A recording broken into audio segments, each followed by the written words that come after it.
colleagues, students, Madam Counsel General, Vice President. It is my honor this morning to get this meeting started. I am delighted that we have at McGillis College someone with a vision of Dean Terrence Blackman. What he has done in inviting the Vice President to come here and speak to this community is of no small significance. Today, whatever goes on here will become part of the history of McGillis College. And so I welcome each and every one of you here. I thank you for coming. I ask you to listen carefully, because what you would be hearing here has regional and international significance. It is a major development. And with that, I would like to introduce our esteemed Provost and Vice President, Senior Vice President of McGillis College, to bring opening remarks. Dr. O'Connor. Thank you, Ambassador Posu, and welcome everyone. I want to especially welcome the Vice President of Guyana, Mr. Greenwich, to the college, and to welcome your team, the Consular General, and your team members to McGillis College. I was joking with the Consular General that now I know the people who will give me that citizenship of Guyana. I'm going to ask for it. At MEDGA, we are well situated to work with the diaspora to be able to hold this kind of discussions. Currently, if you are aware, we have a U.S. MEDGA Caribbean Consortium, that is the division of the President, where we have dealings with many of the universities in the region, and Guyana is one of them. And there's somebody from the University of Guyana who has come to our meetings, and Ambassador Posu is leading that effort for the President. So we already have this kind of foray, this kind of discussions, dealings with the Caribbean. We believe that dealing with the diaspora will help create an environment, create a place for the folks, for the black folks, both in the US and the diaspora, to come together and discuss things of common interest. Of course, with all the craziness going on in the world, this kind of discussion is so appropriate. And MEDGA is always very willing to host this kind of event to be able to do that. I want to thank Tim Blackman, who, as we said, is a visionary. He is really a visionary, because we have all these kind of ideas from him, and with his team, I just want to welcome them and the faculty who are here to support this venture. I just want to plug in a little bit, coming with my own experience, the promise of oil. I come from a country that had the promise of oil. Yes. I come from a country where in the 60s, before the 1960s, agriculture was the mainstay of the economy. People were happy, people had a lot to eat, and then in the 1960s, oil was discovered in Nigeria, and Nigeria became very, very wealthy. And I remember the then president saying that money was not their problem. Their problem was how to spend the money. And that became a very great problem for Nigeria. That is why we have almost the highest level of corruption. You know what comes with wealth? The corruption, the crime, and all the attendant problems. Wealth is a good thing. Oil is a good thing. But we have to be able to manage the wealth. We have to be able to manage the oil. So these discussions, before the oil comes, is so very, very appropriate. And that's why I just want to commend you for having these discussions, so that when you strike the wealth, you will be able to manage the wealth, not generate it into corruption like we have in Nigeria now. Of course, having said this, Nigeria is still the best country. Of course. I'm still in Guyana.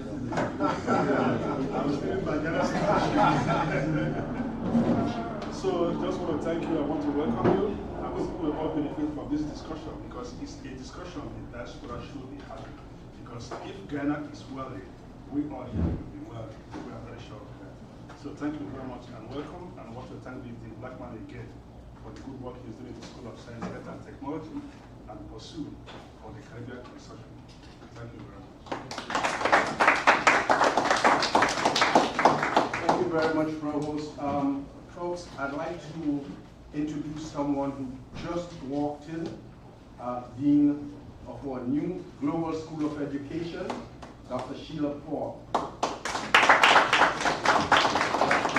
You heard the Provost spoke about this new USA Caribbean Consortium of International Education that we just launched in Port of Spain on May 10th.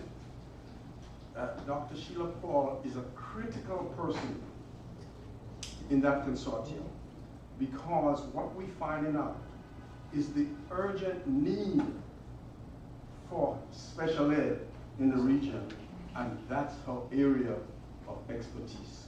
We just met with my counterpart, Dean Richard, former Ambassador Richard Bernal.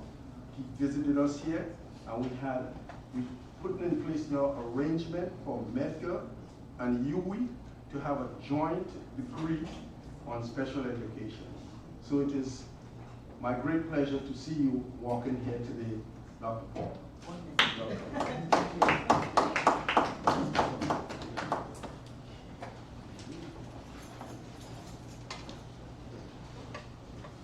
So good afternoon, folks. I'm Terrence Blackman. I'm the Dean of the School of Science, Health and Technology here at Medgar Evers College. And let me once again echo the remarks of the Provost and Ambassador Pursue in saying welcome to Medgar Evers College. We're glad you're here. We think that these are the conversations that are essential to be had here at the college, and we think that we're the appropriate place for the convening of matters as they relate to the Caribbean and the Caribbean diaspora. And we're very, very thankful and honored that the Honorable Minister Carl Greenidge has afforded us the opportunity of this presence here today. And so we want to thank you for being here. I don't want us to kind of drag, so what I want to do is to jump right into it, because I want to hear as much as the minister will have to say on these matters, and I hope that after his remarks we can have a chance where we can have a kind of nice dialogue between folks who are here. So let me take this opportunity to recognize just walking in Dean Evelyn Castro, who is the dean of her School of Professional Development, Continuing Community Development, and Continuing Education, and who I might add, in the summer, in July, was part of a group in Guyana working with teachers, and so I just wanted to recognize Dr. Castro and say thank you very much. I should also take a moment, so we just one more moment, to recognize Dr. Ida Hastig, whose program in social work is something that has just come on stream, and I think that, as Provost described, there are going to be attendant social challenges as one comes into a sort of wealth, and so I hope that we will continue to have this sort of partnership where Medgar Evers can provide some of this intellectual capital for moving, for dealing and managing with some of the challenges. Okay. So I'll take a moment. It's there, but I think it's always good to read it. It seems when you read it without saying it, it sounds sort of, you don't hear it. And I read it aloud, and I sort of thought, I cut some of it because I couldn't fit all of it on one page, and I hope you will forgive that small imposition. The Vice President Carl B. Greenidge is Guyana's foreign minister. He is a former Minister of Finance, Planning and Trade of Guyana, and in this capacity he was the architect of the Economic Recovery Program and the Social Impact Amelioration Program, SIMAP. These were both important kind of initiatives that really stabilized Guyana at a very crucial period. As finance minister, his portfolio is not only kind of internal, but his portfolio is also external. Yes. So, I should probably, I should probably do my. Thank you. Thank you for that timely reminder.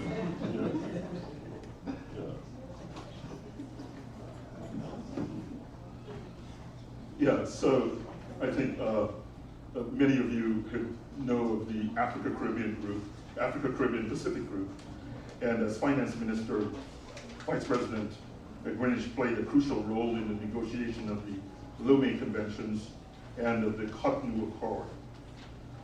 Vice President Greenwich has also enjoyed a career as an academic. He has co-chaired or chaired or co-chaired several UN expert panels, has served on advisory boards of the Regulatory Policy Research Institute and the Regulatory Policy Center at the University of Oxford. A number of Vice President Greenwich's academic publications have been reprinted and included in a number of prestigious journals, such as the Elgar's International Library of Critical Writings in Economics. Vice President Greenwich has been a co-president of the Joint Council of Ministers of the African, Caribbean, and Pacific Group of States, the ACP, and the European Union. And he has rendered distinguished service as an international public servant in areas ranging from science and technology to international finance, as well as trade and commodity protocol. Ladies and gentlemen, I bring to you Vice President.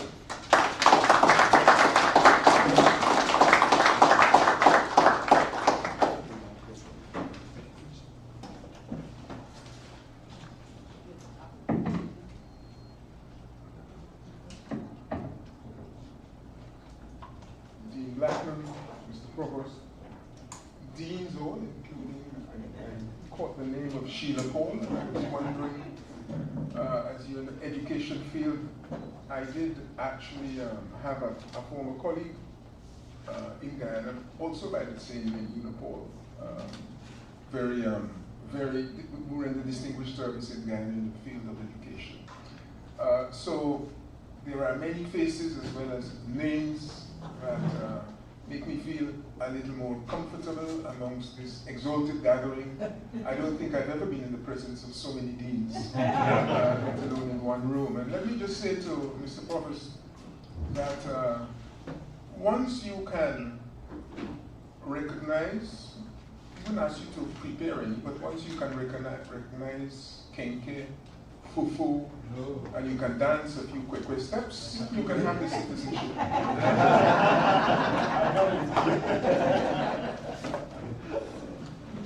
Let me also say that I really wasn't planning to say very much on petroleum, but I heard the comments that you made about petroleum, and I'd be happy, perhaps after saying a few words, to engage you in any issues and questions in that regard, because I know that it is a topical issue, and especially amongst Guyanese, almost getting apoplectic when the discussion of petroleum and petroleum licenses arises. But let me say also, by way of preliminaries, that I'm not, although I spent a long time in academia, I'm not too familiar with Medgar Evers. I'm not one of those who has paid much attention, except in terms of its output to US campuses, to the academia here.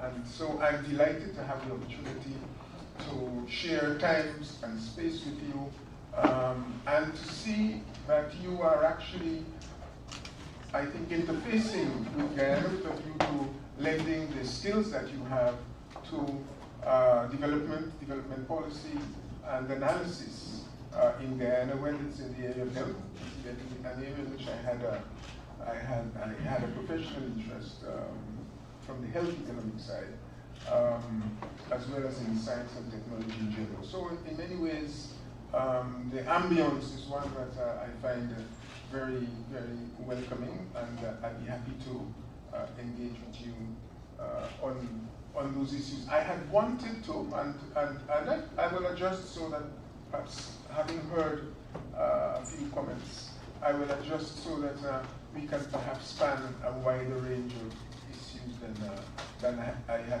originally intended. On this visit, I've spent a very significant portion of my time explaining the challenges Guyana faces in the arena of development, especially as it comes to its territorial integrity and to the maritime space, that is, the oceans off of its coast. I'd like to start at least by saying a few words in that regard, and then after that we can touch on one or two other areas. I hope that meets with your approval and your expectation.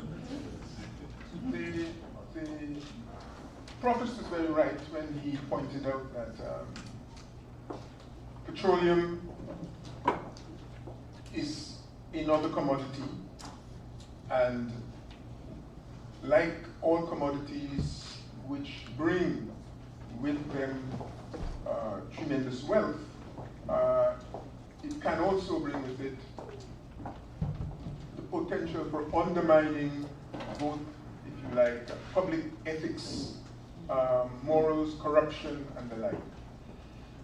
Let me say, however, if I may, also by way of a little preliminary, let me say that it is also true that for most of our citizens, they long for better standards of living, financial opportunities, economic opportunities, and a social framework that allow them to fulfill their potential as individuals. And therefore, the job of a policymaker is to try and strike a balance. Not strike a balance between corruption and these things, but strike a balance between development and the other challenges that face communities. When you have lived in a country which has depended on natural resources, Guyana started off producing, I don't know if you know, balsa wood or letter wood. This is what the early Dutch settlers were exporting from Guyana. Forestry products, agricultural products, even before the US was a force in tobacco or in cotton, Guyana was there certainly in the empire as the major producers of these products. Subsequently, sugar loomed very large, and after sugar, beginning in the 1900s, bauxite. But although in all those years, all those centuries, Guyana had natural resources and exploited them, the people of Guyana didn't really, or the bulk of the people of Guyana didn't benefit substantially. In fact, for the bulk of them, this recognition of resources brought, for most of them, tremendous amount of suffering and even of death. And I'm speaking now of the onset of slavery, which went with the development of all those products. So it's not the product itself that is a problem. It's not the product itself. It's the system within which it is produced and the benefits, the income from that, how that is shared. So one of the challenges that a government has is to make sure that it manages its business so that its people and their aspirations can be fulfilled. And that is really the challenge. Now let me jump a little bit to say to you that the organization of the presentation that is on the screen there that I had in mind was to tell you a little bit about this. Guyana lies within the framework of a number of geographical zones, also a number of political zones. And I mention that so that you will understand that whilst it is a single country in a place everybody knows, well, Guyana is Guyana, it is far more complicated than just a country placed someplace. At the top of the shoulder of South America, it is bound on one side by Suriname and on the other by Venezuela. And you have offshore of Guyana a range of Caribbean islands which had earned their fame and notoriety in the 16th and 17th centuries, when the Caribbean was the center of the world, as the president likes to say, the cockpit of the world, meaning that a lot of fighting took place there over resources. The fact of that location is very significant for Guyana. because you also have on the continent other cultures. That's the other dimension. Portuguese, former Portuguese colony, namely Brazil, and a range of other Spanish colonies. The important point I want to make is that the fate of Guyana and its neighbors, while they're intertwined, they often are not necessarily predictable. Very quickly, Guyana started off when the first European settlement took place as a Spanish colony in a nominal sense. Spain was granted, under the Papal Bull of 1493, like Portugal, the rights to explore all lands south of the 100th parallel. If that sounds like jump gobbledygook to you, what that simply says is that whilst today borders may be defined or redefined by way of war or by way of settlement and those sorts of things, at that point in time, popes, religion could decide where your borders lie. And therefore, in 1493 and up to 1498, popes took it upon themselves to issue these papal bulls, which enabled Spain and Portugal both to sail and to occupy terra nullius. These are the lands that they claimed are unoccupied. They were unoccupied because, of course, the indigenes didn't matter. They didn't count as humans. So they were able to occupy those lands and discover them and claim them for their own. That's the beginning of the story. The story went quickly like this. The Dutch, amongst the others, especially in South America, challenged these rights of Spain, which became the major force in the southern part of the Americas. And Spain, which had nominally governed these lands, after 1628 had to cede one particular country which had also been part of Spain, namely the United Provinces. In other words, the Dutch rebelled against Spain, which was then the big world power, and having rebelled against Spain, at the end of that exercise in 1648, Spain granted independence to the Netherlands. That's a simple story. But in granting the Netherlands, or as it was called, the United Province, which is really the Netherlands, Belgium, and Luxembourg, in giving them their independence, they also granted them 3 colonies: Essequibo, Demerara, and Berbice. Essequibo, Demerara, and Berbice. And these are all captured in a whole variety of treaties. Treaty of Münster being the most important of them, but you also had a variety of others that helped bring that war of independence to an end.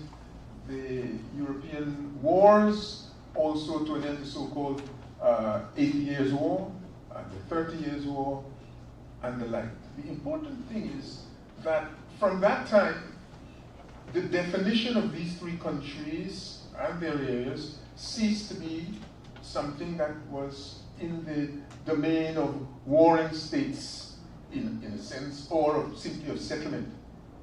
3 colonies, which eventually were to become one, were given their independence, but were given to the Netherlands, and the Netherlands ruled them, governed them from 1648 until 1814, when, unfortunately for the Netherlands, they sided with the wrong party in the Napoleonic Wars. And Britain then took the spoils of being on the right side of the boundary, and Guyana, in the form of Essequibo, Berbice, and Demerara, became part of British territory. In 1834, they decided to unite the 3 countries into one, and in 1838, slavery was formally abolished in these countries. From that time until the end of the 19th century, you had various tensions. Britain was governing Guyana, and Guyana's borders at that time went as far as the Orinoco River. Orinoco is, if you like, to the west and north of Guyana. I'll show you some maps in a minute, but for the moment, just so that you can understand the picture. The British and the Venezuelans had a lot of toing and froing over the whether, in fact, Orinoco was part of Guyana or not. In 1895, the Venezuelans by that time managed to persuade President Cleveland, through one of his major congressmen, to pressure Britain. And actually in 1895, the United States threatened to go to war with Britain unless Britain agreed to sit down at an arbitration and agree on the borders. Britain at that time was also under all sorts of pressure. You know, if you're a world power, you can't fight on all fronts at once. By that time, Britain was overstretched. Britain agreed to the arbitration. The Treaty of Washington was what was signed in 1897. 1899, the panel sat and awarded the entire mouth of the Orinoco and part of the eastern shore of Guyana, part of the extreme western shore of Guyana, to Venezuela. And Venezuela then proceeded on its merry way to develop bitumen and other things at the mouth of the Orinoco, which also was a major commercial freeway, as it were, a major trade center. That is what they got out of the arbitral award. And everything was hunky-dory. The US president has actually, that is President Cleveland, has actually published a piece of which he gave in 2 lectures, as university lectures after he had retired. And the Venezuelans are on record several times as saying this was a win for them. They have benefited, and it's a fair outcome and the like. Well, that was for 63 years. Come 1962, in the height of the Cold War between Venezuela and the US, there was some understanding that maybe this country of Guyana was a little dangerous as it's configured, and therefore they need to have a corridor to insulate Venezuela from communism. So they grew up now the idea that you would make the Essequibo region. So if you like, in the northwest, you have the Orinoco, one of the continent's largest rivers. Just below it is the Essequibo, which is the 4th largest of the rivers in the region, certainly in terms of the size of its estuary.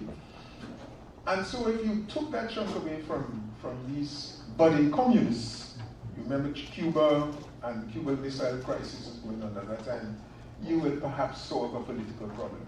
That is what happened 63 years after Venezuela not only signed an agreement, accepted the award, but also they helped to mark out the boundaries which were marked out in 1899 with British. And that 1962 problem lies today at the heart of what you will see as an ongoing sore, ongoing contention between Guyana and Venezuela. In 1966, Britain agreed to what is called the Geneva Agreement. This agreement says, look, if these 2 countries can't agree on a peaceful way to deal with the controversy, not the dispute, to deal with the controversy, because Guyana was not claiming back the Orinoco. It just says, you signed an agreement, it's an international treaty, it is a quasi-judicial treaty, you must honor it.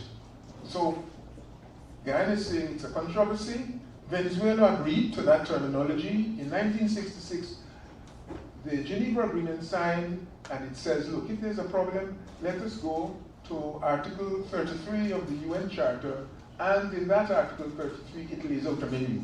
If countries can't agree, they will have conciliation, arbitration, mediation, all these different fancy things that lawyers make a lot of money on. And I'm not sure what they mean, at least having had some experience of them. So the important point is the two countries decided, that is Britain and Venezuela, in January of 1966. Guyana was still not independent, but when it became independent in May 66, it also signed. I'm telling you that so when you hear people tell you, oh, this is a problem between colonial powers, it is nonsense. It was not a problem between Spain and Britain. It was not a problem between the pre-independence Venezuela and Britain. Venezuela got its independence after starting off a war of independence in 1811. This is after the Haitian Revolution, which itself was after the uprising, the first major slave uprising in the Western Hemisphere took place in Magdalene in Guyana, and converted Berbice for one period into a mini-state of its own, a state in its own right. The beginning of the freedom of the Americas lies right there. It is not recognized. Everybody says, oh, you know, Latin America, Venezuela. In fact, Guyana even preceded Haiti in 1763. So the point is, when we get to 1962 and then 1966, this is not an issue between an old colonial power and a weak Venezuela. Venezuela, by then, was long independent as a country. It was so independent and powerful, it could bring the US on its back to confront Britain, which is an exceptional feat. You wouldn't see that anywhere else. Most people don't even realize that that's what happened. Anyhow, 1966 agreement seems pretty clear, pretty obvious, and we find ourselves in which year shall I choose? Any one of the years after 1966, Venezuela suddenly reinterpreting the agreement as saying, look, this agreement says that the 1899 award is null and void. Nowhere does it say that. It says that Guyana agrees that this territory should belong to Venezuela. Nowhere does it say that. It says that Essequibo should be part of Venezuela, and that the two countries should find a practical solution for ensuring that that happens. All of that is fiction, but you will find all of it being said, Venezuelan ministers, Venezuelan presidents, Latins in general who have not bothered to study. A similar event occurred in relation to Colombia and the Panama Canal. Panama was part of Colombia. Some businessmen and landowners got together, persuaded the US to bring its forces, all types. Panama got separated from Colombia. So it's not something that is new. But what I'm pointing out to you is happening here. It is also the case of the arena suddenly somehow surreptitiously shifting from a dispute over the Orinoco as to whether the Orinoco properly belonged to Venezuela. That's settled. And it suddenly become a dispute over Essequibo, which apparently was always the subject of the original dispute. But the original dispute was about the mouth of the Orinoco. They lie next to each other, but the point is the dispute in the 1890s had never anything whatsoever to do with the Essequibo region of Guyana.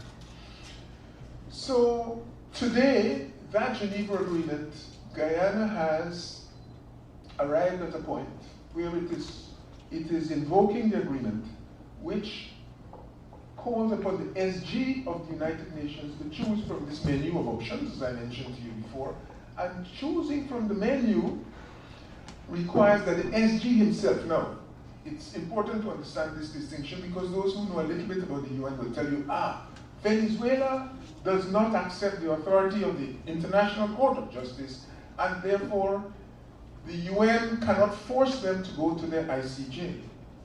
That is true, but we are not dealing with this problem in the context of the United Nations proper. This is, if you like, a good office chosen by the two parties. The person could have been the provost of Medgar Evers or the head of a corporation.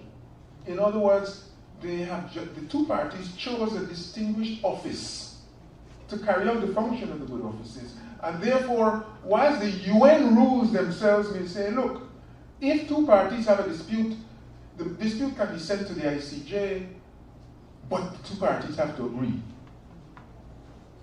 There is an agreement overriding the UN Charter. In other words, the two parties have agreed directly on the mechanism for resolving the conflict. That is choice of the SG. Whatever the SG, whoever his name is, at a particular point in time, he will choose.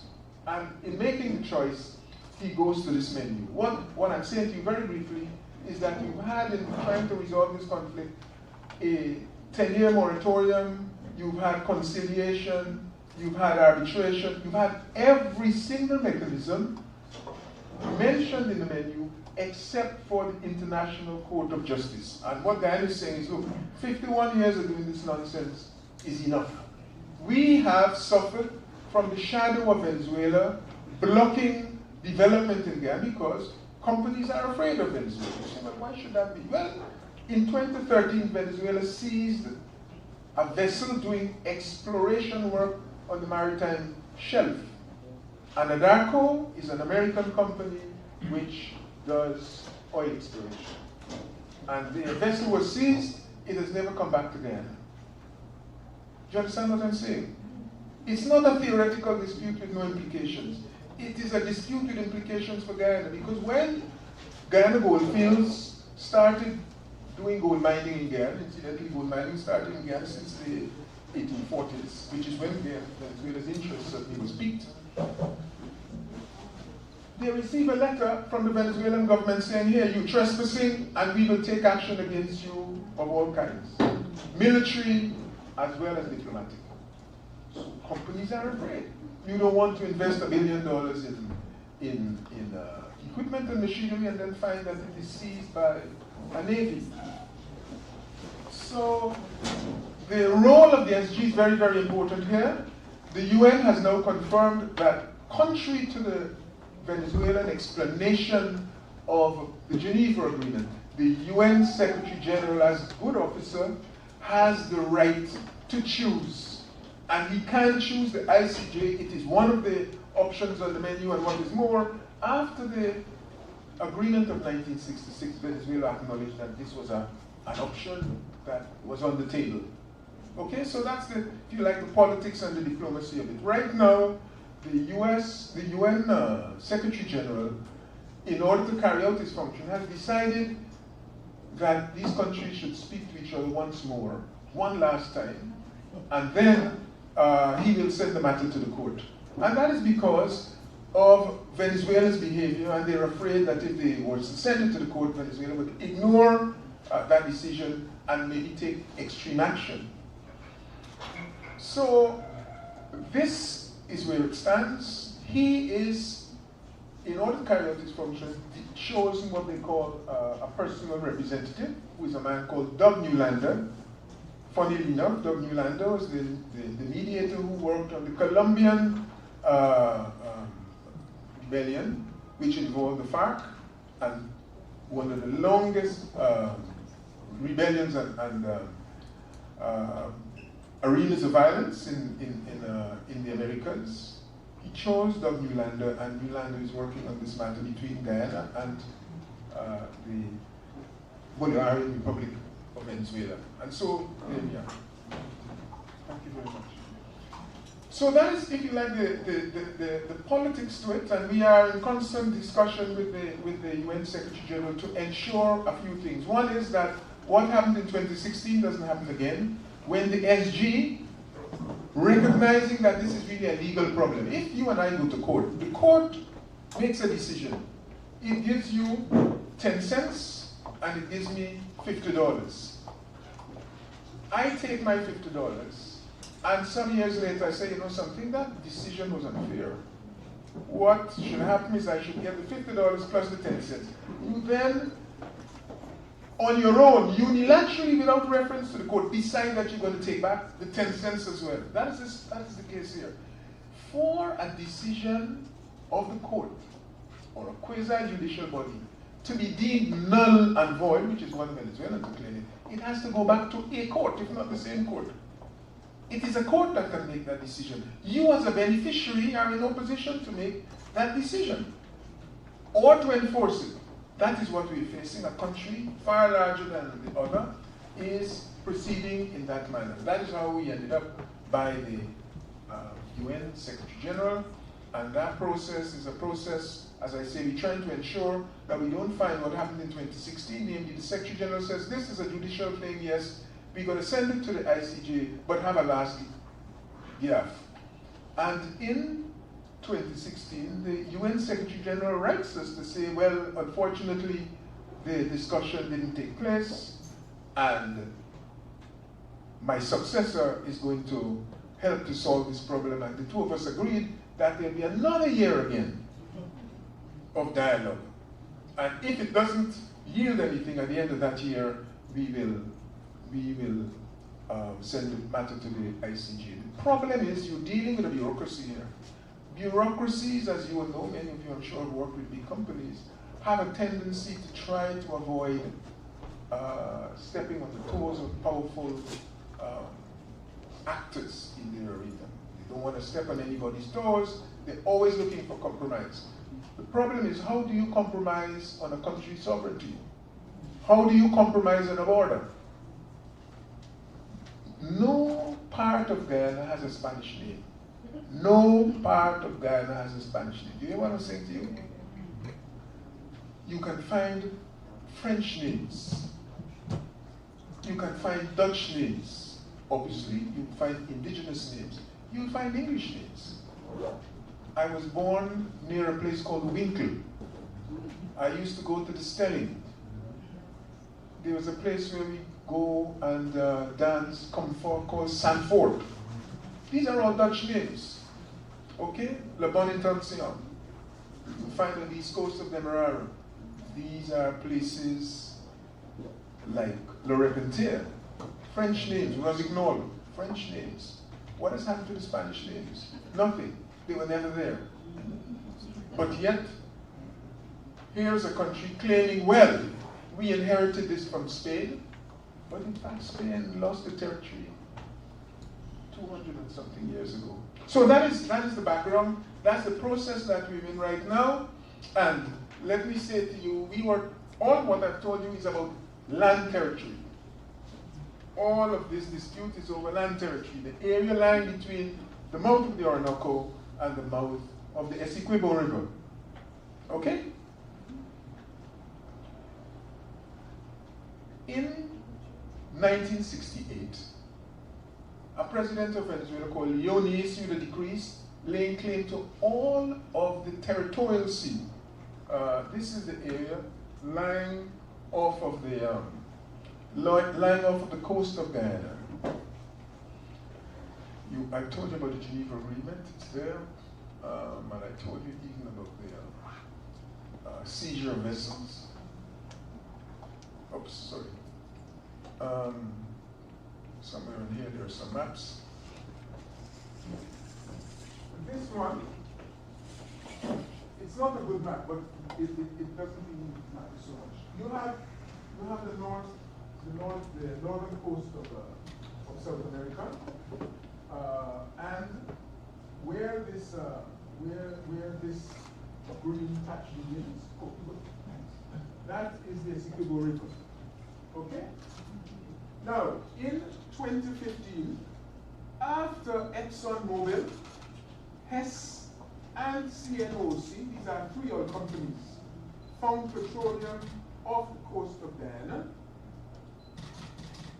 Venezuelans issued a decree which laid claim to what they call an integral defense zone. In English?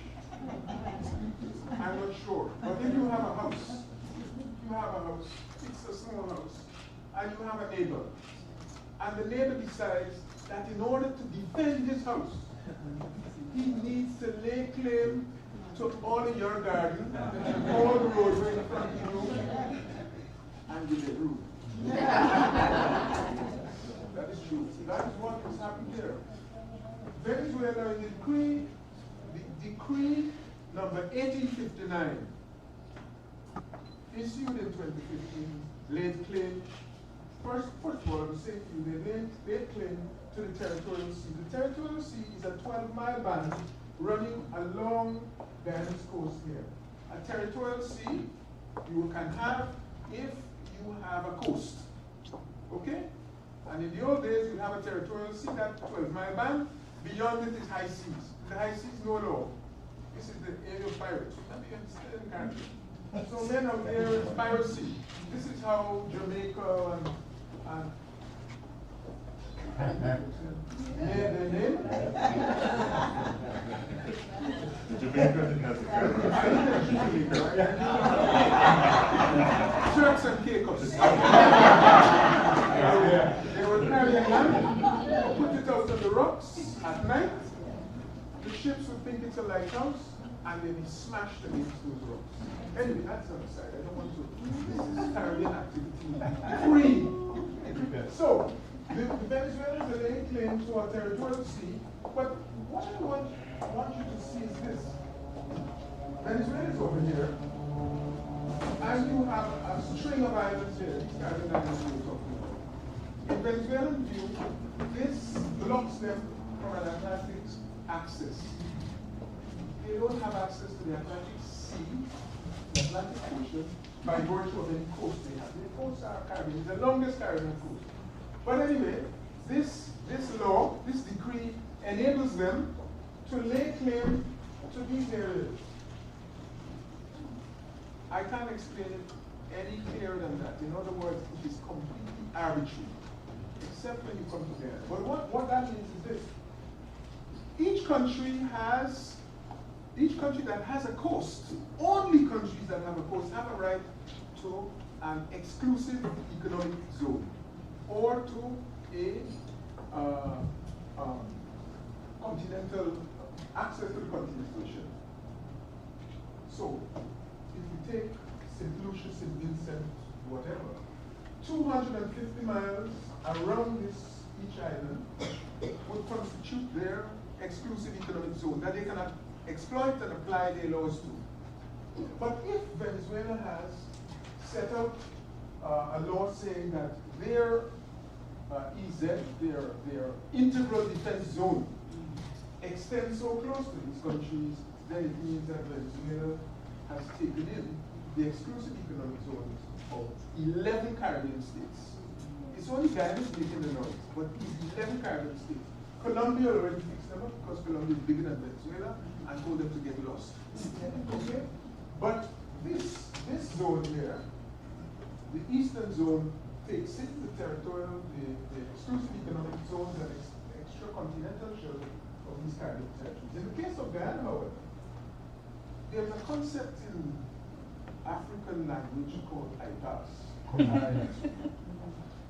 As you can tell me whether that is the principle that applies here. The laws governing maritime zones says you find the border between the two countries and you have a midpoint. Now, the border between Guyana and Venezuela is not Essequibo. Nonetheless, they've taken the Essequibo River here, drawn a line from the Essequibo River, and you see how these zones run? That is north-south. This one runs east-west. And you say, well, so what's wrong with that? Well, it means that Venezuela's claim comes all the way over here. And you see there's very little left over here. Part of Demerara's EZ is absorbed by Venezuela. Berbice's EZ, Suriname's EZ, and possibly Guyana. All right? So I think not too bad. But why is it running east-west? It's running east-west because I would suggest to you that that is the most convenient way to absorb all the petroleum potential that is being recognized at this point in time. If they ran north-south, okay, they won't get much because in any case you've got to get rid of our rails through that. For the moment they're not okay. So that is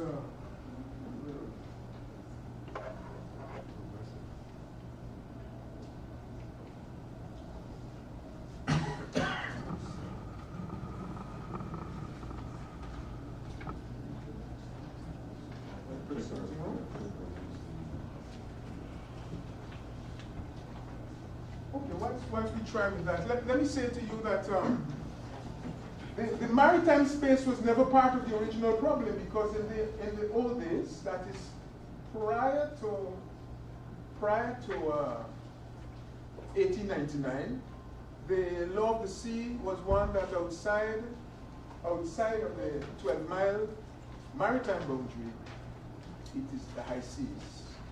In 1982, the international community agreed that the laws governing the international, that space that was called the high seas, should now be modified to allow for an exclusive economic zone that's 250 miles away, and another piece. But the important point I want to make is that once the oil was found in Guyana, the Venezuelans concocted this construct of integral defense zones.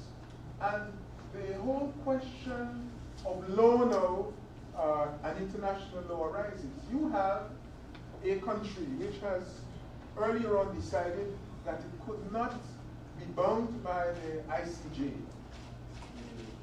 the International Court of Justice, the ICJ, which governs disputes in general and also land disputes. But the international community in 1982, when defining this UN Law of the Sea Convention, UNCLOS, you will hear it mentioned as, how to divide up the sea, which countries have rights to the sea. Of course, the sea is extremely important. It feeds us. A bulk of our food comes from the sea. It has minerals. It is the medium by which we move from one part of the world to the next, and the like. So it's very, very important. You can't just give up the law of the sea. A law governing the sharing of the sea. So that is really why this issue of the maritime space is important. And if we find ourselves in a dispute over the maritime space, then we are in a lot of difficulty. As I would suggest to you, is that the arrangement that is proposed by Venezuela as regards the sea leaves Guyana with what the president calls an inverted bikini. A tiny triangle off the coast of Demerara, constituting its exclusive economic zone. And therefore, if it wants to do something like move warships out of there, it has to get Venezuela's permission, because Venezuela has claimed an easy. But by and large, the issue is one of the attempt to commandeer another set of countries' resources by way of unilateral imposition of domestic legislation. That is, this is not an international law, it's legislation passed by Venezuela, a decree. You will notice this is the same country that complains that the US is imposing domestic US legislation on the international community, including Venezuela. I don't have to say more on that, you watch the news. So we have this challenge to face, and the question now is this. If we were able to scroll further, we would have found that the significance of the, I don't think that one has any time. The significance of the rectangle on its side that Venezuela has carved there is that it absorbs all the areas of maximum petroleum potential. And interestingly enough, if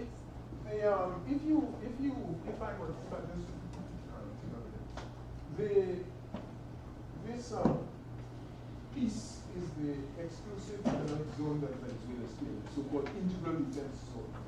One of the things that you need to recognize is that you have here Suriname. The LISA, those of you who looked at what is going on in Guyana, LISA 1 is the first well that is going to be yielding petroleum for Guyana. People are saying, well, when you are close to Venezuela, why don't you share this thing or whatever? Let me tell you something. The LISA well, okay, lies in the extreme east of that line. It lies 86 kilometers from Suriname. You understand the significance of that? All right, let me put it another way. it lies 900 kilometers from the border with Venezuela. It's not near. That is 1,700 kilometers from Caracas. Do you understand what I'm saying to you? Yeah. It is next door to Suriname because 86 kilometers, in fact, you can walk that. I wouldn't say comfortably, but you can walk it. So that has to be borne in mind. A lot of people, when they're looking at this problem, think, well, it's neighbors and so forth. But if a country can lay claim to something in the ocean which lies 120 kilometers from Georgetown, which is Guyana's capital, and 86 kilometers from another neighbor, then something is wrong. It means that you have rights to nothing. They can claim anything they want. So that is the nature of the problem and the exploitation of Guyana's shelf. And the exploitation is a challenge which is posed to the exploitation because Venezuela has a navy that is one of the largest in the Americas. And as I pointed out to you, they're not beyond seizing missiles. In fact, everybody had passed Guyana because in 2009, Suriname itself sought to seize an exploration vessel owned by CGX. CGX is a Canadian Guyanese company. And then Guyana was able to take it to the ICJ because in that case, Suriname had not ruled out resort to the UN Law of the Sea Convention. And the court looked at the case and gave Guyana 98% of what it claimed to be Guyana's EEZ. 98%, practically all. So Suriname has grown wiser. They wouldn't do that again, but that is what happened there. In the case of Venezuela, of course, they're big and bad, and they did it, and they have not suffered any consequences that are adverse. For us, therefore, to develop this shelf, and this is really the point I want to make, that problem of the shadow has to be removed. Otherwise, companies will be afraid. Now, Exxon, as it happens, has taken it upon itself to go where other men fear to tread. They've gone, explored, and lo and behold, they have found for 2016 and 2017 the largest deposits found in the course of 2016 and 2017, one of the largest deposits in recent times. Together, Lisa 1 alone has something like 2.8 billion barrels of oil. Okay? It is not the greatest find in the world. Venezuela has reserves of about 300 billion, and yet it constitutes a problem for them that we have 2.8.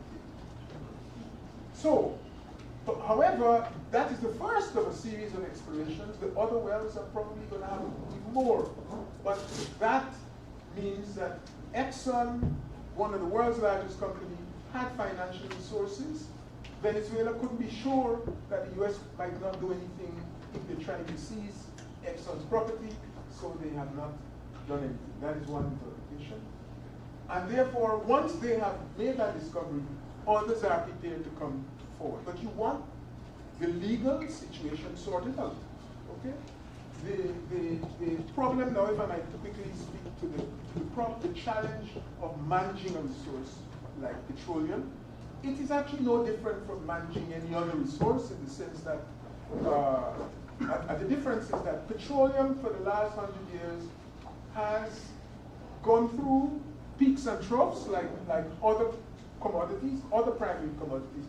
But petroleum exploration is also associated with extensive processing.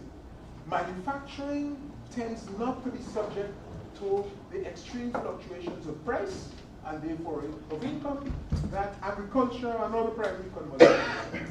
And that is one of the advantages of petroleum. Everything practically runs, at least so far, on petroleum-related products. And therefore, it has the potential to give the owner of petroleum reserves substantial income even when the markets go up and down. That's the reason why one would want to manage that resource well and keep very close to it. The obligation that Guyana has to its citizens is to ensure that in managing its business, it employs the most extensive and the highest levels of skills that it can. And that is one of the obligations that the government has. The provost was speaking of corruption. Corruption is not, as I said, a peculiarity of petroleum. It's not a peculiarity of Nigeria or of Trinidad and Tobago. In Guyana, the electorate helped to remove the government. Prior to 2015, one of the biggest issues was the issue of corruption. And so the successor has to look very carefully to ensure that they don't disappoint the electorate, or the electorate doesn't treat them in the same way as it treated its predecessor for behavior and practices that were deemed to be corrupt. So that is one of the things. Skills are important because where a lot of money is involved, you know, it's very difficult to control people. It isn't necessarily a government is malintented. You have to manage your business. A case in point is of drugs. I remember when I was a minister several years ago, the Prime Minister of the Bahamas explaining to his colleagues that he had a problem. A customs officer came and reported to him, I've been offered $1 million to stay home tomorrow. That's what the man says. Stay home tomorrow, give you $1 million. And he says, well, he doesn't know what to do, because he knows that if he doesn't stay home, he may be the victim of deadly violence. So he was going to stay home, but he's telling the Prime Minister that he's staying home not because he got the $1 million, or because he wants it, but because he wants his life. Now, you are faced when corruption is rampant, when violence is associated with corruption. You're faced with managing that sort of problem. What is it you say as Prime Minister to such a man? You can't actually provide him with protection forever. What you probably have to do is to take him off the job, send him somewhere else, and have another set of men come on duty and try to trap or ambush those who are planning something illegal. But you know, that is a complicated story. So one side has to do with the ethics of the government itself. The other has to ensure that there is an appropriate planning mechanism in place to ensure that resources generated in 2019, which is when the oil is supposed to start flowing, those resources aren't all consumed immediately. It is a resource in the patrimony of Guyana belonging therefore to all Guyanese, those who are alive and those who are yet to be born. And therefore, one of the things that the government has committed itself to doing is working with Norway, for example, and other countries to put in place a sovereign wealth fund. And this is something that is like a trust fund. You know, the universities normally have a trust fund. Somebody bequeaths or donates money to the university for a professorship into the future. If you get $500,000, obviously if you start spending all of it on putting 3 or 4 professors, that's enough. You're not going to have the prospect of maintaining those professorships into the future. So you take some part of it, you pay for one professor, and you put the rest into an investment, into a trust that generates income. And out of the interest or the income from that investment, you are able to pay the current professors, and the principal that is put into the bank or wherever can be used in the future. But it is generating an income. It is an investment. So that is one of the major things that has been put in place. And then the government also has to look after its business. The question of infrastructure, the question of social facilities, they are important not only in their own right, but so that you can attract skills and keep them. One of the big problems in many of our countries, Guyana being no exception, is that if you leave Georgetown and you go to Corporate, which is another place with a Dutch name, or you go to Sisters, someplace like that, you're not going to be able to go to the theater in the evening. You can't go to the cinema. You can't go and see Rihanna. What's wrong with Rihanna? Who doesn't like Rihanna? Rihanna has a Guyanese mother. I know the Bajans claim her, but she has a Guyanese mother. Oh, you can't see Eddie Grant. You're a little too young to know Eddie Grant. But Eddie Grant was one of the first Caribbean superstars. Predated Jim Cliff or the radio stars. But the point is that The facilities, social and cultural facilities, have to be put in place across the country so that people are not just migrating to the capital, migrating abroad. Facilities, income levels, all of these things are important, and these are the things that we have to put in place to ensure that the type of caution that the provost raised are avoided. The question of proper economic management, make sure that you don't borrow excessively, okay? Make sure that concessions granted to businesses, not only oil companies, because we in Guyana have had experiences that clearly a lot of people don't remember. Union Carbide, does that company's name mean anything to you?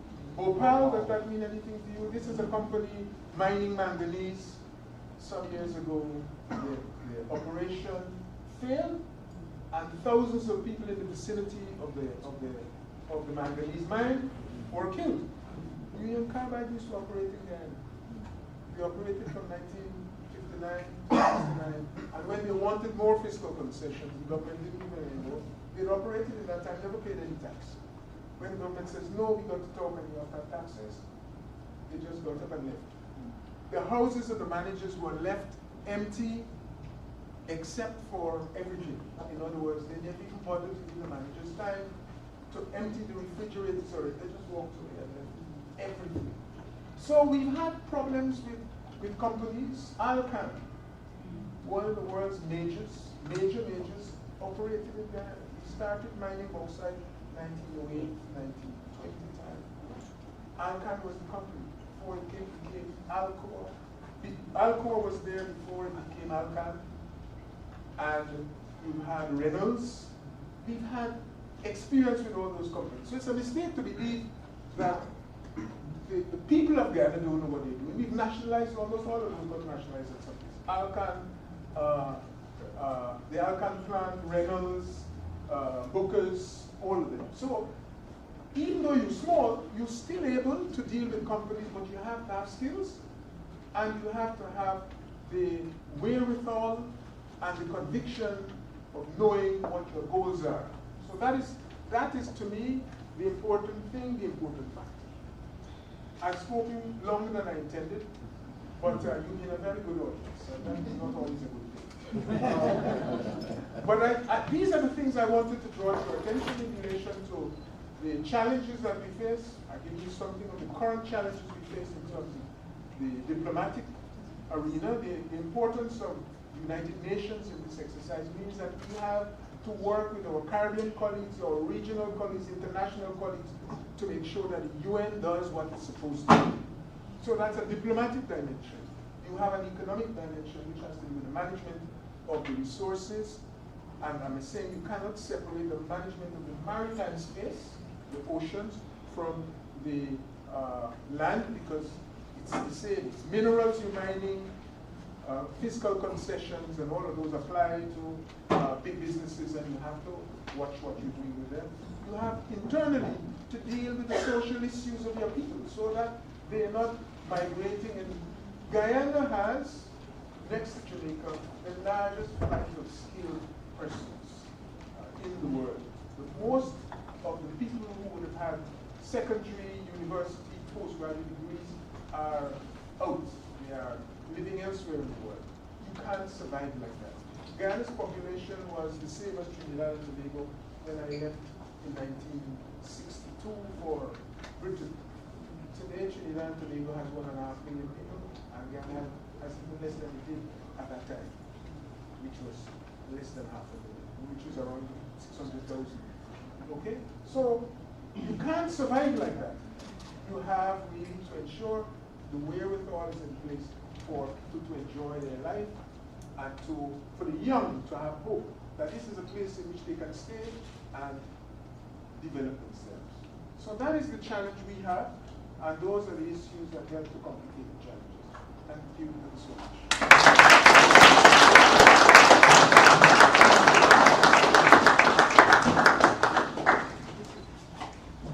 Vice President Greenwich, on behalf of everyone here today, and those who are going to get the benefit of your presentation through video, I want to say thank you very much for coming here. It was a real lesson in international understanding too. We understand how things happen on the international level. Folks, the balance of the evening will be spent the afternoon giving you an opportunity to ask some questions, express yourself. And then we're going to have Professor Wallace Ford say some closing words, and we would have some light refreshment. Mr. Vice President, let me say that about 20 years ago, I visited the museum downtown Georgetown, and I was amazed at the potential of Guyana. I really and truly hope that these legal hurdles would be cleared up soon so that this very important reserves, oil, would help to make Guyana realize its potential, which would be to the benefit of not only Guyana, but all of us in the region. I thank you very much again for coming here and so patiently outlining all these things to us in your presentation. Thank you very much. Now I'm going to try to do something which is perhaps going to be the hardest thing this morning or this afternoon. To manage the flow of questions, I'm going to ask everybody to be considerate of the other person. And so if the answer is a bit precise or concise, develop on it in your own mind. Thank you. I'm going to start with the Dean, who I know might have to leave soon. Okay. Good afternoon again, and it's a pleasure to have you here, Vice President Grant. I'm from Trinidad. Sorry. And no, it's okay. And my question is, you've seen what happened to Trinidad and the oil boom, right? And where we are now. Do you have any plans as another Caribbean nation to work with Caribbean countries in kind of stemming the tide of what you do with oil going forward, literally? Because we're changing now to natural gas and all those kinds of things. I'm sure that's challenging now that the barrel went from 100 and something to like $40 now. So how do you plan, countering all those challenges that will present itself? So we'll take another one, so we'll answer 2 or 3 questions. I think this gentleman may have his hand over. And then I'll come to you. Good afternoon, Honorable Vice President. I'm here with a group of students from my History 200 class. Some of them are Guyanese nationals from their parents. I'm sure some of them would love to internship with the new Ministry of Oil, and possibly with Foreign Affairs. I hope that they make themselves present and known. But my question is short. Barbados, several years ago, created a Ministry of Pan-African Affairs so that it would work with other Caribbean and African nations and other people throughout the diaspora. I want to know, in your capacity as Minister of Foreign Affairs and Vice President, would you consider that? And 2, 5 days ago, the President Granger, announced, because of the hurricane problem, that he would give free land to people in the Caribbean who were affected, considering that Guyana has so few citizens and a large amount of land. Would that free land also be, would also mean citizenship in the process to citizenship now that Guyana is a wealthy nation? And is it also open to other people in the diaspora? Because I would love to get some of that land. All right, the next person, we're going to take 4 questions. The next person would be Dean Castro here. So thank you so much for your response, Vice President Greenwich. So even though I'm a Jamaican parent, they married Guyanese, right? So I can claim that. Working with the 200 teachers that we worked with for the Ministry of Education this summer, one of the things I found is their high level of professionalism. I wanted to go with my colleagues from Columbia University because we find that a lot of the intellectual leadership, even here at Medgar Evers, the Blackman, is from Guyana. So these teachers, we did professional development with them. They were very committed.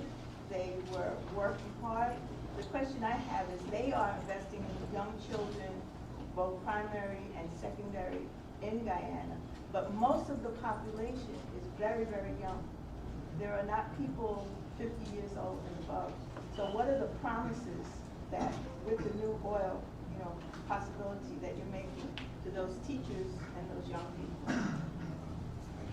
All right, I'll take one more, then we listen before answering. But before I take it, the person I'm going to take, I want, could you please stand? Attorney Colin Moore is Guyanese. I want people in this audience to know something about who he is and what his work has meant for us in this community as a man who has struggled for our legal rights in this city. You might have heard about the Central Park situation. This was one of the heroes who represented the young men that was on here. We have a great person in our midst, and so I'll give him the last question in the first batch. You mind if I sit down? No, please don't.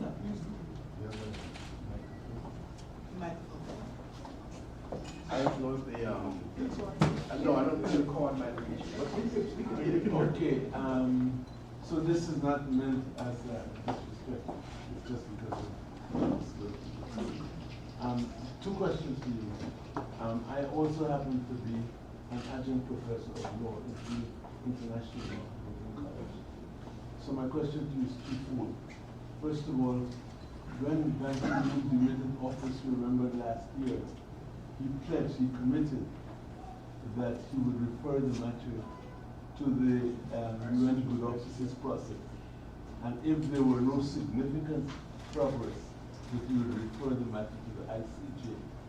My question to you is whether you or the President has asked this present Secretary General if he will honor the commitment of that to do. If he has not, I have tremendous faith that if the matter is referred to the ICJ, I have tremendous faith, Mr. Minister, that we will prevail. Yeah, not to blame the grass. We will prevail simply because the law is on our side. And I've spoken to Frida Ramford, because in Anglo-American jurisprudence, there is a concept, it's called res judicata, or collateral estoppel. In other words, that a final decision by a court of competent jurisdiction is binding on the parties, not only in the same forum, but in any other forum. And that decision in 1899 was administered by a court of competent jurisdiction, as you know, based on the 1897 Treaty of Washington. And it comprised the Chief Justice of the United States, Chief Justice of Britain, and so forth. It was a decision that is binding on the parties, including Venezuela. I spoke to Srida, and I have a meeting with Mohammed Shahabuddin, who is, sat on the thing. It seems to me, what do you think about our prospects of winning if the matter is adjudicated in ICJ? Well, thank you very much. I hope you don't mind me teasing you about your nationalities. You can guess from my name that exactly. That is the I just wanted to make that point clear and to say to you that Guyanans, if you like, whatever ideology it has had over the years since independence, it has a commitment to the region. It has a commitment to the region that it is bound to honor for all sorts of reasons. Guyanese themselves are of that ilk, and I think from the way the country developed, the first set of labor other than indigenous labor came from Barbados. Plantation owners, together with their slaves, together with the overseers, came from Barbados, and that influence remains. Since then, you've had some who've come and even come close to colonizing us. I'm not speaking of St. Lucians, but you probably can guess yourself who they are. So we will work with the region in the exploitation of the oil. Trinidad and Tobago's Prime Minister and the team came very early after we had come to office, and we have discussed ways of collaborating. You've seen some of those in the newspaper. That side isn't a problem, and we really have to find the mechanisms and we find them. It's not an absence of will, and we've had even, if you know, what is the name of the company, that has established a farm in the Rupununi,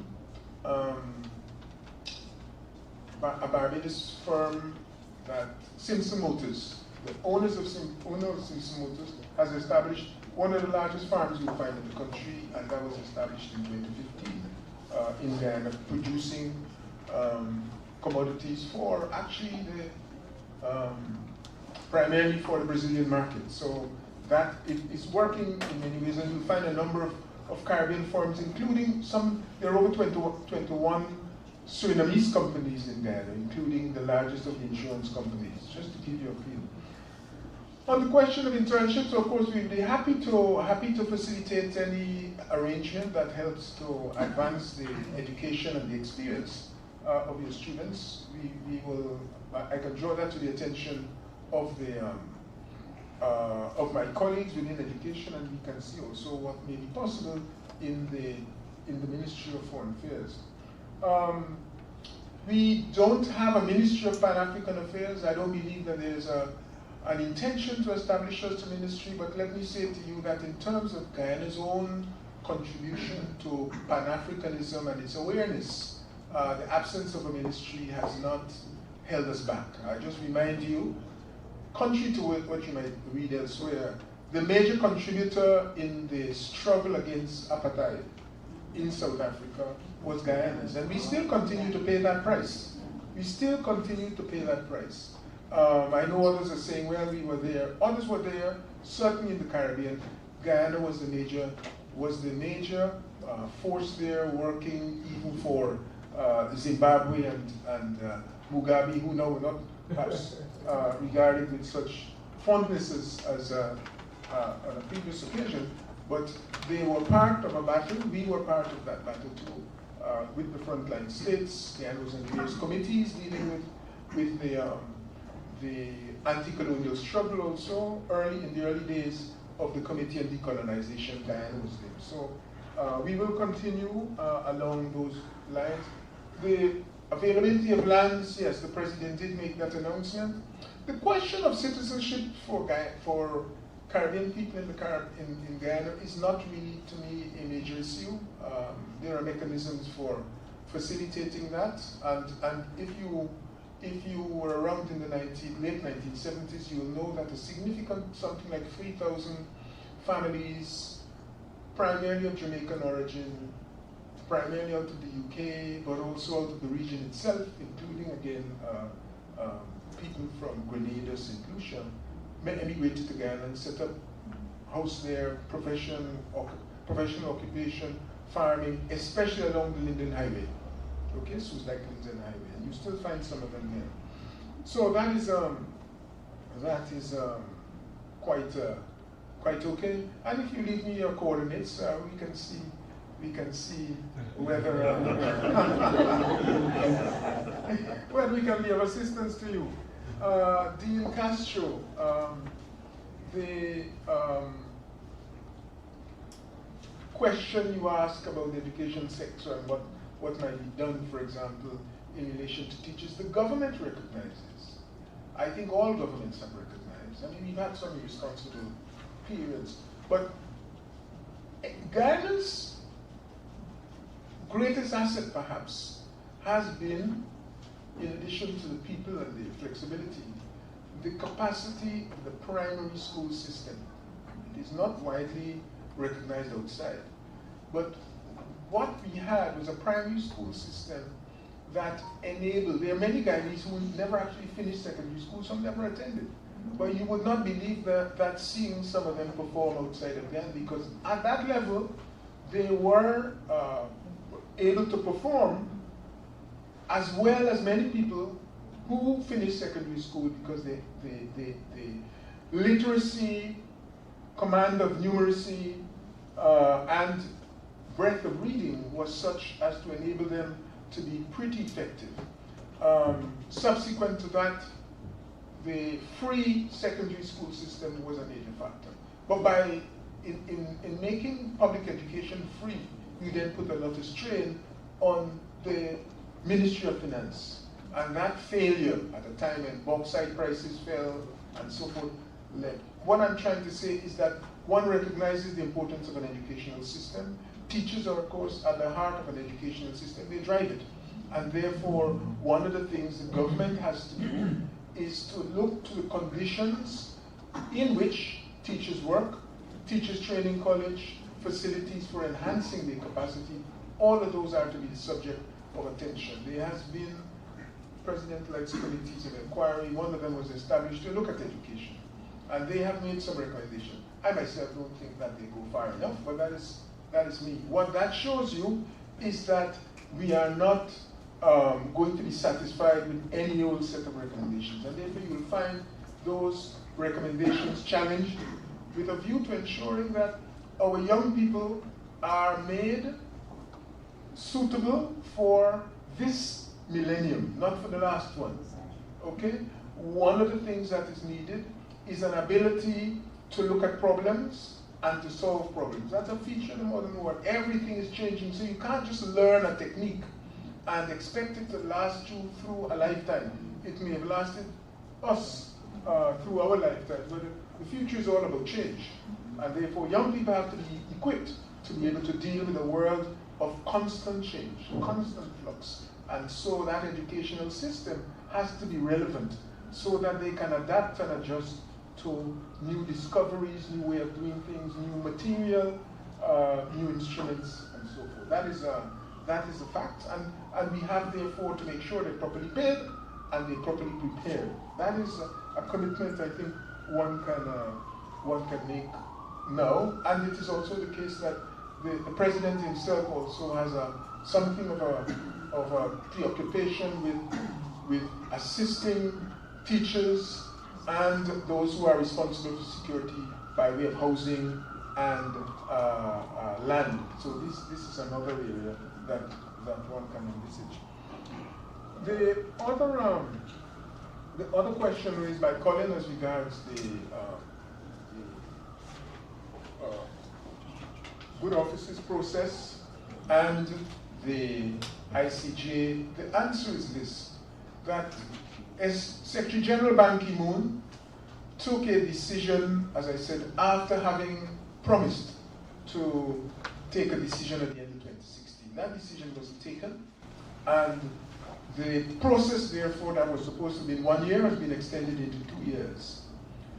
We are pretty sure that if the Secretary General refers the matter to the court, we stand a better than even chance, in other words, a very good chance of winning the decision, because, as you say, a country that had accepted for 63 years a decision and that benefited from it, it's not a straight theoretical thing, they benefited from the decision, they respected it for 63 years, and to wake up a morning and overturn it on the basis of facts yet to be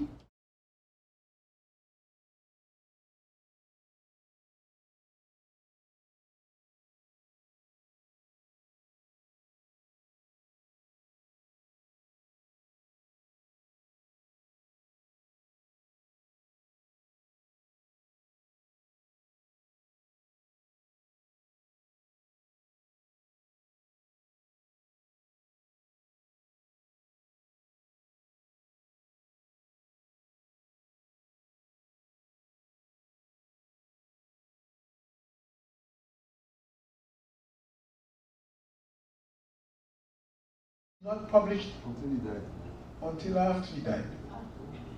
No, why would that be necessary? It would be necessary because nobody can challenge you. If they're all dead, and you also are nowhere around to answer to your own idiosyncrasies and faults, because he himself was not the most, let me say, principled of men. You can see some of the critiques of his behavior. So that's the situation. We are quite sure that it is a matter that can be defended on one accord. Because of the passage of time, we're going to take 2 more questions. I'm going to give the question 1 to Professor Egby, and the last one, we have to give it to some Guyanese person. Bias.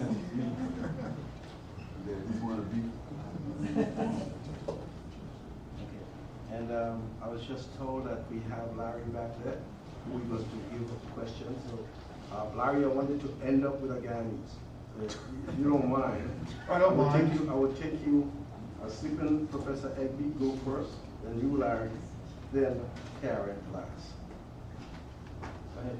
Okay, my name is Manuel, Chair of the Department of Economics and Finance. Just a little comment on the clarification from what I'm hearing. The corruption, the issue with oil that was done in Nigeria is that when that money flows in, people see money and then they become less wise than they are. It's what in utility conference in economics we call local non-sociability. The more you have, the more you want. So it might just set in. The people that really should be served will not be served. And I'm hoping that Guyana is different and Guyanese are different and Chinese leaders are different. But besides that, my question is a very curious one. From what you're saying, it means that Venezuela is actually claiming that Guyana is part of Venezuela. And they are actually now looking for a way to appropriate everything that comes out of Guyana. And all those years, I thought that Guyana was one free country. You had, Guyana, you have Suriname, you have the French Guyana, there's a Portuguese part of Guyana. Everybody seems to be claiming everybody. Is that what I'm hearing? Larry? Yes, thank you. Thank you for your presentation. My name is Larry Pratt. I'm a professor in chemistry with research in renewable energy. And I would like to explore the possibility of cooperation between our institution and your country. I know we're pressed for time right now, but if I may approach, I will leave you my contact information.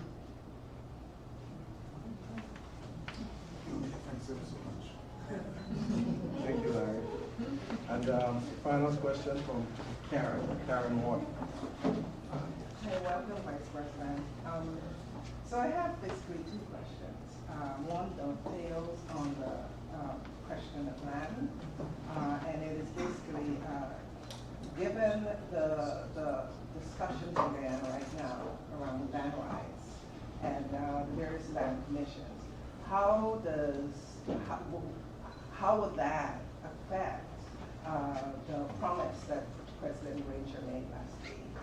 And the second question is, I know we spend a lot of time talking about oil because that is the pressing issue on the table. But what is the role of the diaspora? What mechanisms are you and the government again putting in place to engage the diaspora in the development, further development, whether it's oil or agriculture or what have you?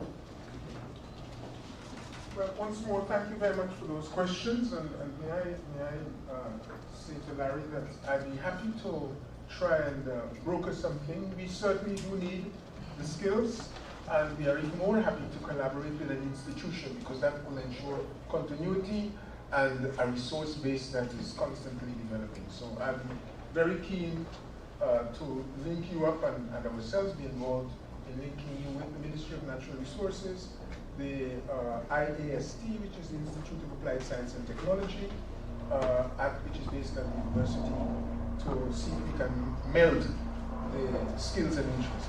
Thank you very much for the offer. As regards in fact, there are 5 Guyanas.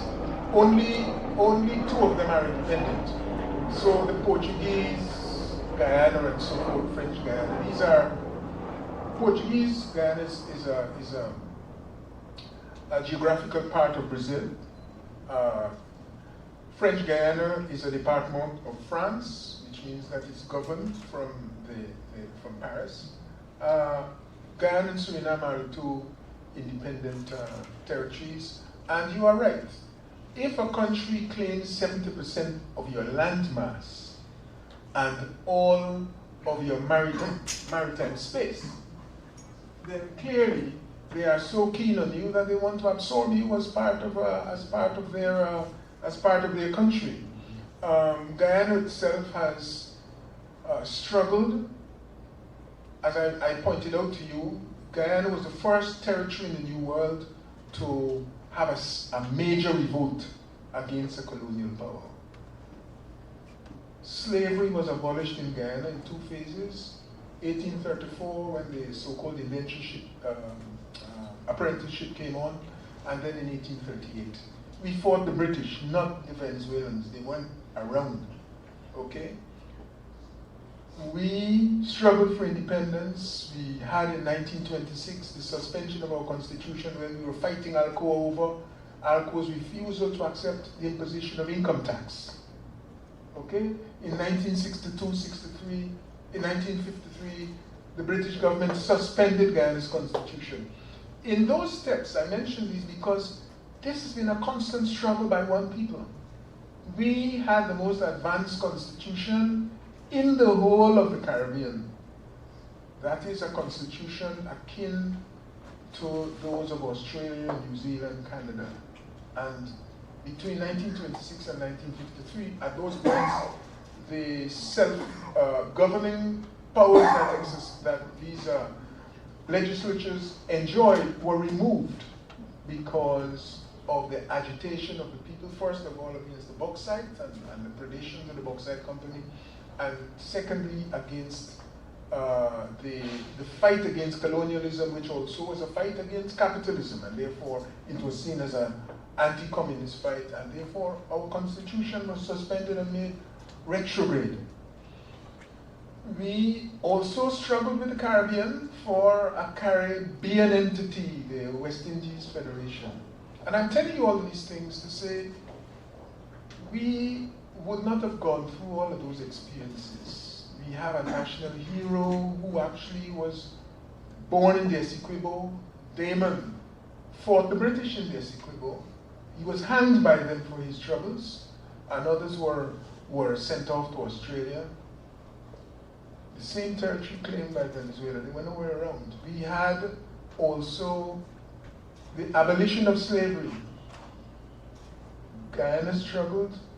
It was against the English, not against the Venezuelans. None of them was around. Slavery was abolished in Venezuela long after Guyana.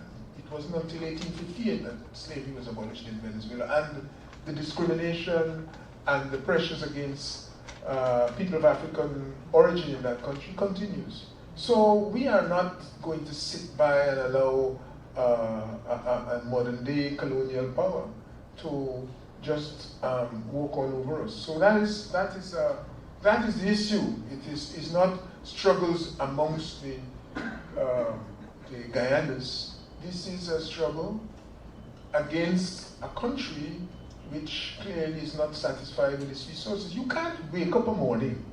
This is the 21st century. You can't wake up a morning and decide, you know something? It would have been so nice if I were a Pacific power. I don't have a coast on the Pacific. Let me go and seize a bit of Peru or somewhere else and become a Pacific power. The court, the arbitral tribunal took a decision based on the fact that there was little Spanish occupation in the lands that were being disputed except to the mouth of the Orinoco. And yet, because of its military power and the work that it's been doing all over the place, Venezuela has been able to carry on this scandal for so long.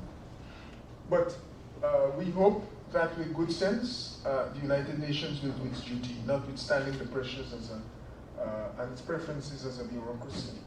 And the question put by Karen concerning the promise of land and the work that is going on as regards the Commission of Inquiry. What had happened is that on the coast of Guyana, which is not the bulk of Guyana, as you know, you had a number of instances where African slaves had saved the money during the period of apprenticeship and immediately after apprenticeship, and with those monies bought entire villages. There are many of them, even on the East Coast, around what's it called? Buxton and Victoria and so forth. Yeah, a range of them.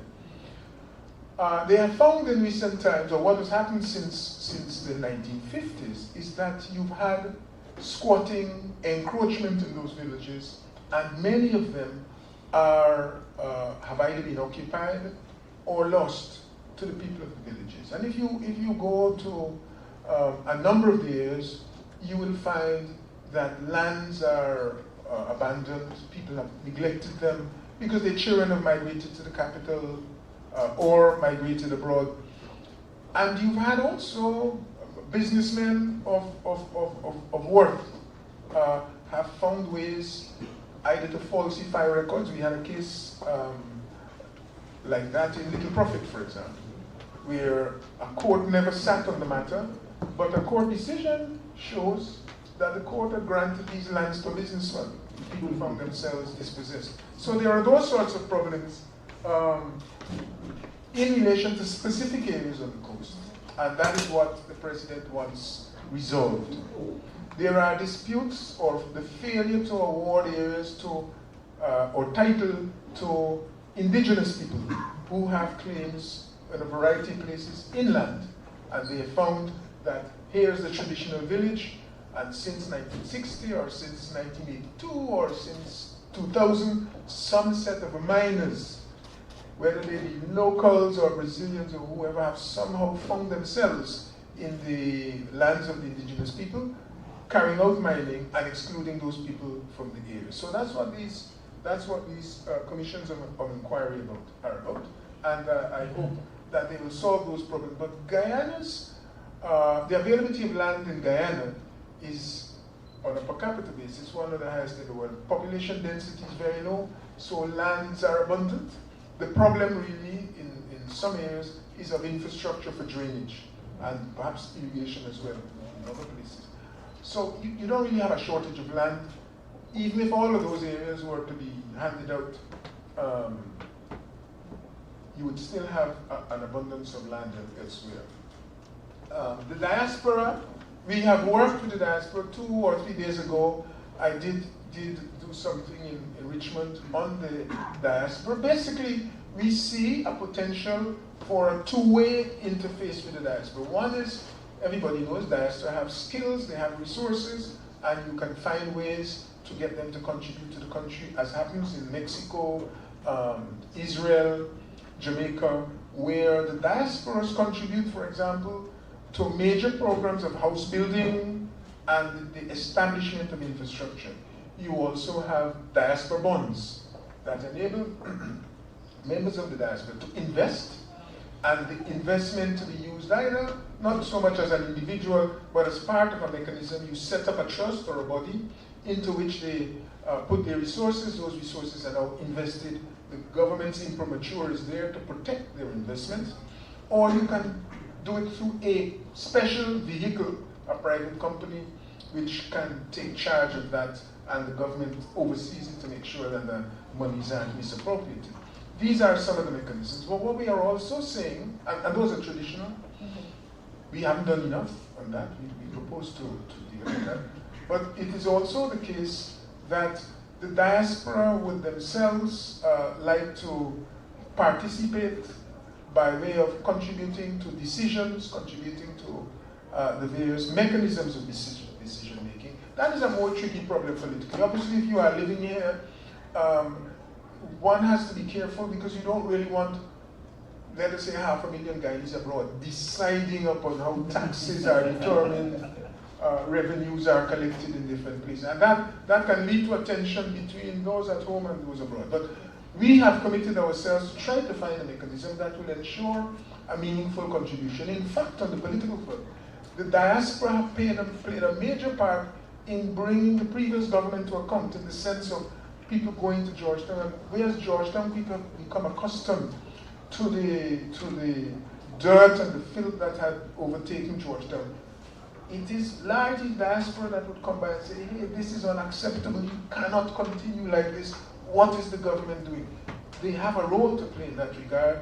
Diaspora, even across ethnicities and across political parties. So the diaspora has a role. I think the extent to which they can hold the government accountable for matching international standards of governance and other things is very, very important. And if they can focus most upon their energy on that, then I think they would find an even bigger role for them, because the danger always is that if you criticize a government, there's always a tendency to politicize it and say, oh, that's because, you know, they're another political grouping or another ethnicity. But one recognizes that the diaspora has played an important role in Guyana and the evolution of Guyana's politics, and would wish to ensure that that continues. I would just make 2 points by way of explanation. I have seen that I've been the subject of a very a long series of critiques from a certain young lady, suggesting that one is opposed to the diaspora, one is opposed to President Granger, and that is why the diaspora's work is being sabotaged. Let me say, first of all, the work on the diaspora is a function of many ministries. It isn't only to do with the Ministry of Foreign Affairs.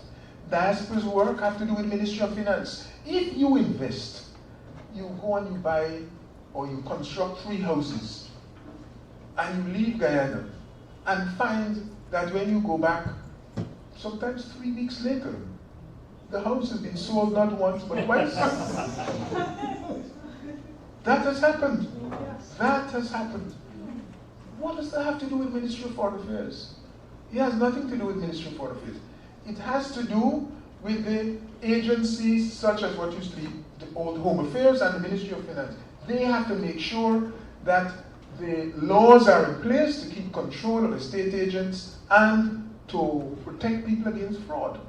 So a number of agencies have to work together to deal with the diaspora. One colleague was telling me, yeah, but you want to set up an office so they can deal with NIS. Let me tell you something. NIS has many problems. I was the minister responsible for NIS. And up to today, I can't get my pension. Up to today, I called the minister, said, you remember I was the minister before you? What happened to my NIS? They don't know, because NIS has over the years changed its system of documentation. So when they change from cards to some other story to some other computers, they do anything. So I get a letter from the GM of NIS saying, dear Mr. Greenwich, further to your letter, please note the following. Your contributions to NIS begun in 1973. Don't be frightened, those of you who are a little too young to know that name.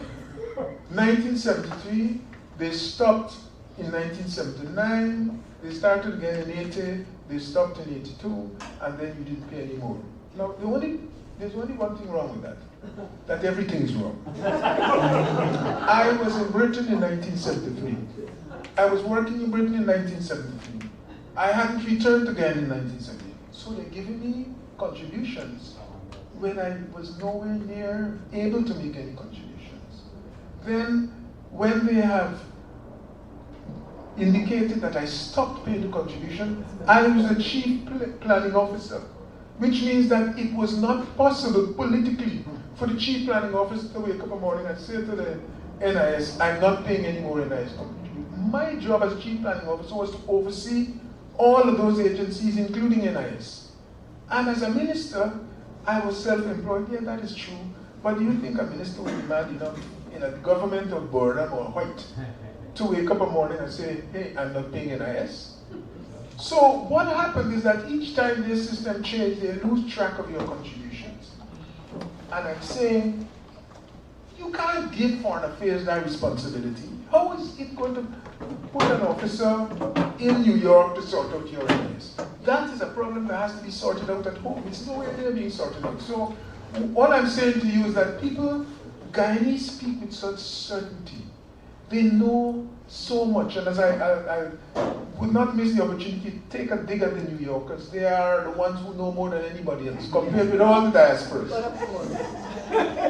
So the truth is, of course, this has nothing to do with my own political ambitions or lack thereof. It has to do with the fact that the cabinet itself recognized that these are areas overlapping and has mandated that the ministers must get together and look at the proposals that a consultant has been mandated to prepare. That consultant was funded by an international agency.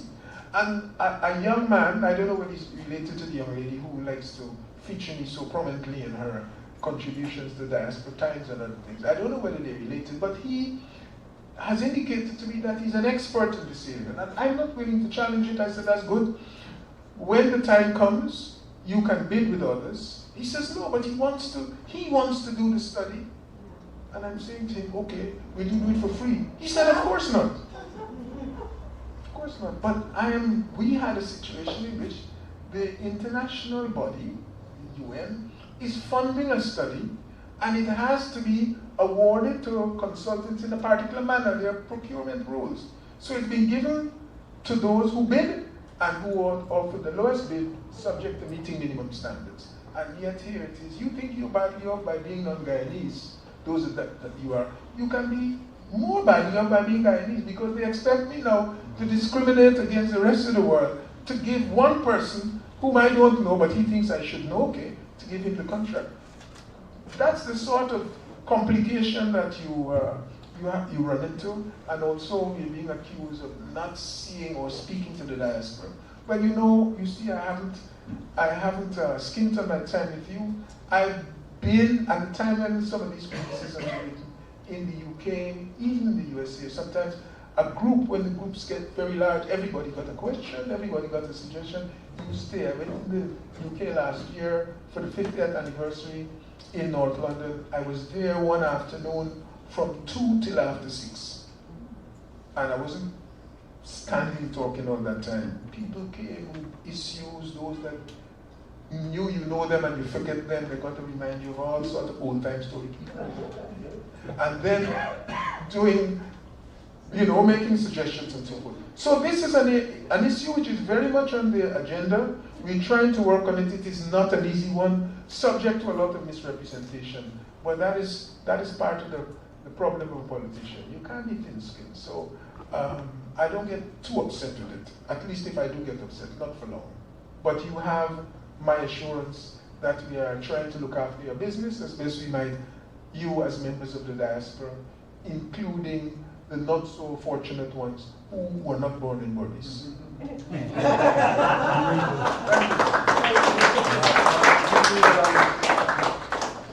I know that we had you here for almost 2 hours. I really would like to see you have to take a bite. I myself am feeling hungry. But before we bring it to a close, I have a note here from Mr. Roy Hastig, the president of the Caribbean American Chambers of Commerce, and he would like to say to you, VP, that he extends his greetings and his regrets that he's unable to be here in person tonight. And now I'd like to ask the chair of one of the most important departments in this college, the chair of the Public Administration Department, to bring this to a close. Thank you and good afternoon. I want to thank you, Ambassador Pursu, for placing me between food and back here. But I will follow, I think it's the 5 B's, which is be brief, brother, be brief. Absolutely, absolutely. But Mr. Vice President, certainly on behalf of the School of Business, which I'm pleased to represent here today, and our Dean Joanne Roll, and all my colleagues in the School of Business, we want to thank you so much for coming here today. And I also want to just, of course, give thanks to all of our students and members of the Medgar Evers College community who are in attendance. I take a point of personal privilege to say hello to my longtime dear friend, Colin Moore, We haven't seen each other in, we both had hair. You still have more than me, so that's great. I just wanted to say again, our thanks and appreciation, of course.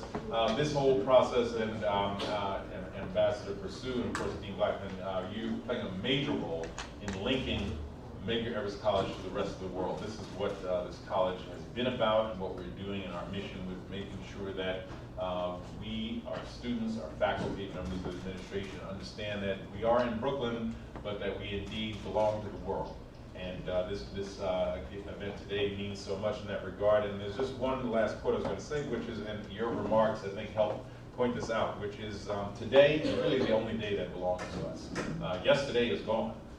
Tomorrow we hope for, but today is the day that belongs to us. And we must take advantage of every day and make sure that something of value happens every day, and so that we will be prepared for tomorrow while honoring yesterday. So I want to thank you again and express our appreciation, and I think it's best for me to stop and get out of the way of the food.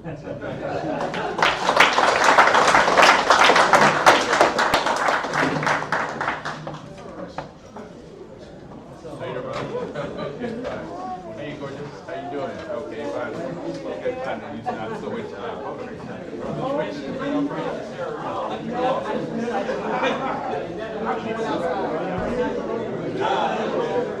Thank you for being here.